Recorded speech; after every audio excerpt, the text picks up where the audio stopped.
everybody. I'm going to do my presentation in English. I think it will be better for you and for me. I was at a pregnancy course a few weeks ago with my wife, obviously. And I had to introduce myself in Hebrew. And after I said, Ani Hollandi, everybody started laughing. So, needless to say, my Hebrew is not that good. My name is Bram. I'm from Holland. I'm married with an Israeli. And I've been living in Israel for about 2.5 years. Been working for Conduit for almost 2 years as a senior software developer. And I helped building the experience platform from scratch. As we know, A/B testing is a powerful way to improve your business, but if you don't do it right, you actually might end up hurting your business. I'm going to show you a few important aspects of A/B testing, and we're going to do that first using a real-life example.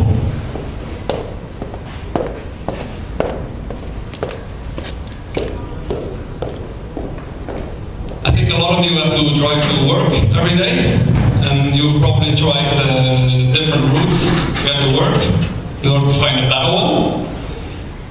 There's usually the regular road you take, and probably the alternative road. Now when you look at this, think about it for a second and decide for yourself which you think is the better one. I'll show you now some data that we collected, testing these two roads. Good, great question. I'll get to that.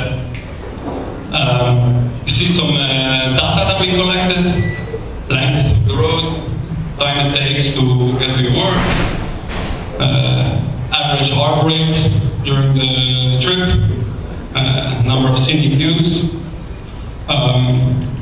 Obviously, if we're looking for the quickest road, you would pick road 1. But if you're looking for the most relaxing road with the nice views, you would pick road 2. Okay? So, point here is that when you're looking for the cheapest road, the quickest road, or the most relaxing one, you have to set your goals before you start. Might seem very obvious, but if you don't set your goals before you start with your experiment, you might end up discussing the results afterwards. And if you're running experiments with a lot of data, probably a dozen or dozens of KPIs, you want to know what is the focus before you start. Okay? Now, let's assume our goal is to find the quickest road. And now, how do we actually test this? I could decide to drive road 1 for a week, and I could decide to drive road 2 for another week.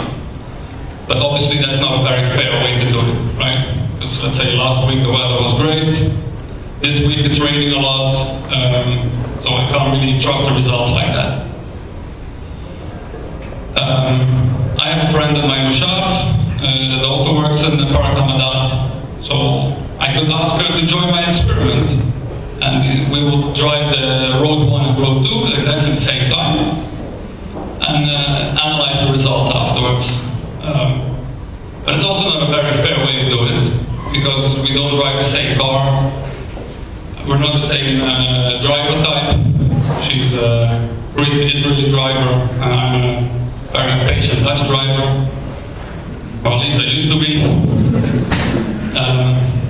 So, bottom line is we can't really trust the results like that. So, it's not enough to test with 1 or 2 people. You probably have to test with a lot of people. Because using a lot of people to test your roads, you will minimize the effect of things like car type or driver type.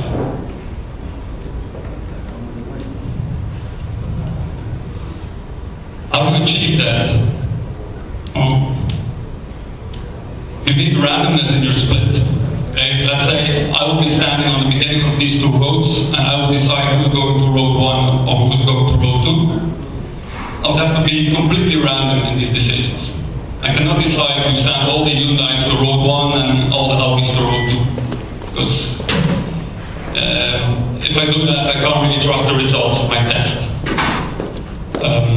So I have to be completely random in splitting my traffic. And I also need to check, obviously when I'm running my experiment, I need to check that I'm actually doing this completely randomly. Now, how would I do that? I would first have to determine which are the relevant factors that might influence the results. In the road example, this is, for example, car type, or age of the driver, or driver type. For online experiment, this will be browser type or country. Once I know them, I have to check the equal distribution between the groups of my experiment. So let's say I'm testing the two roads. I would send 1,000 drivers to road 1 and 1,000 drivers to road 2. It's not enough to know that these numbers are equal. I need to drill a little bit deeper. Let's say this would be how they're distributed between car types. And I would see that road 1 is faster. I guess you will agree with me that you can't really trust these results. Okay? Now let's have a look. I think I can be a little bit quick now because Alex already showed you how this looks in our system, how we support this. On the bottom part, you can see how we define an experiment, which are the groups that take part in the experiment and how much traffic they're supposed to get.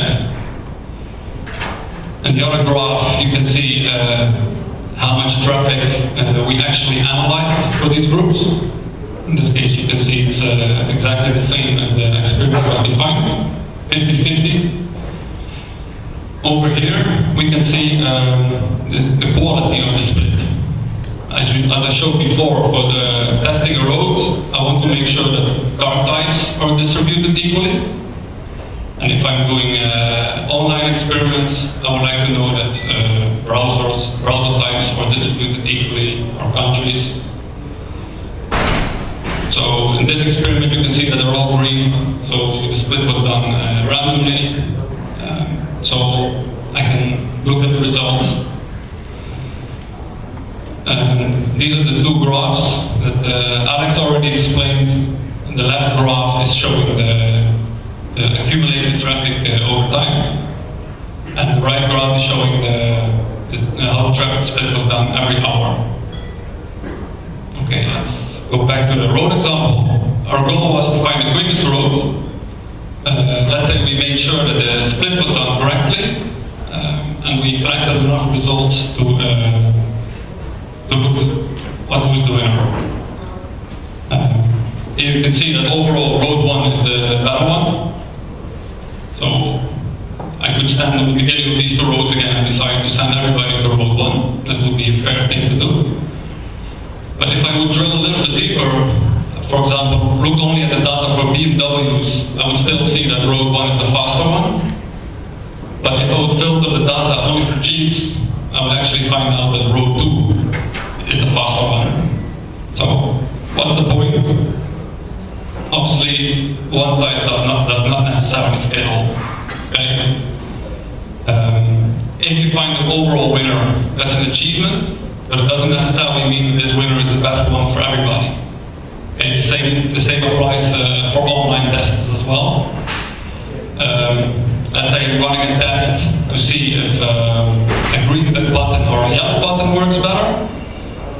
It might be that I find that the green button overall is performing better. But maybe for Brazil, the yellow button actually performs better. So if I know that, I can also, after my experiment, I can redirect my traffic accordingly. Okay.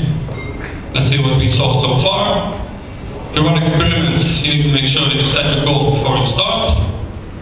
And you need to make sure that you split it down randomly. And it's good to know that one size does not necessarily fail. Okay. I'm going to leave the road example besides. I'm going to move to an online experiment. I think most of you know what the online conversion funnel is. Here you see a typical example of a conversion funnel for a product, for a business that's selling products online. You get website visitors, some of them move on to your product pages, put something in the shopping cart, go to the checkout, and eventually buy something. When I'm looking at this conversion funnel and I have my data, I might try to analyze which parts of my funnel are the weak parts. Okay? Let's say in our case, we analyze the data and we see that after the product pages, we lose a lot of people. So we could try to optimize this part. Let's say we run an experiment with the two variants of the product page to see which one is doing better. Here you see some of the data that we collected during this experiment. You can see that both variants get 10,000 visitors each. 1,000 of these visitors go to the product page. And you can see that in variant A, actually 200 of them, they make it to the cart page. So if you look at this data, you can create KPI out of that, cards per product page. You would see that variant A is doing significantly better. So I could decide to stop my experiment here because I found a better performing variant, right? But my funnel doesn't stop here. I have a few more steps before I'm actually making money. And if I look at the whole funnel, I'll actually see that my variant B is making more money. So what's the point here? You always need to check your bottom line. So if you're testing a funnel and you're zooming in on certain parts of the funnel, you need to make sure that you always look at the bigger picture. Because if you try to focus on something small and you find improvement, it doesn't necessarily mean that it improves your whole business. Okay, here I can show you a similar example in our experiment system. On the left side, you see API clicks per impression. You can see that the variant below is doing almost 4% better.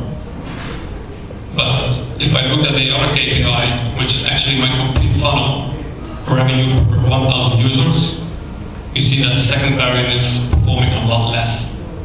So if I was only focusing here on the clicks per impression, I would pick the wrong winner of my experiment. So you always need to check your bottom line. So let's summarize everything together. When you run experiments, you need to set your goals beforehand. You need to make sure your split is done random, because if it's not, you cannot trust your results. One size does not necessarily fit all. You always need to first focus on the bigger picture. If you're testing something, you need to understand what is the real reason of this, and it's especially relevant if you're at a bigger company with departments being responsible for different parts of the process.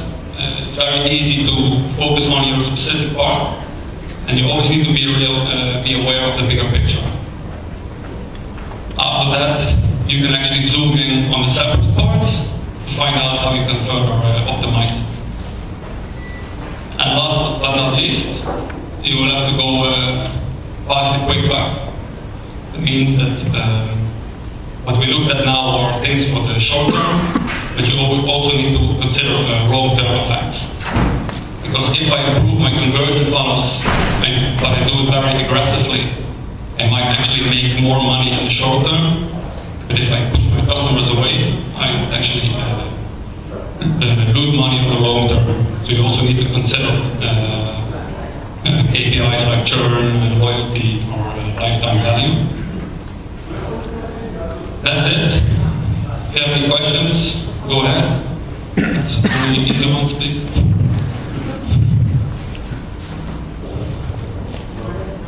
Yes. I'm not sure if you're the right person to ask, but do you provide testing capabilities only for the web and front end side, or also to the back end level?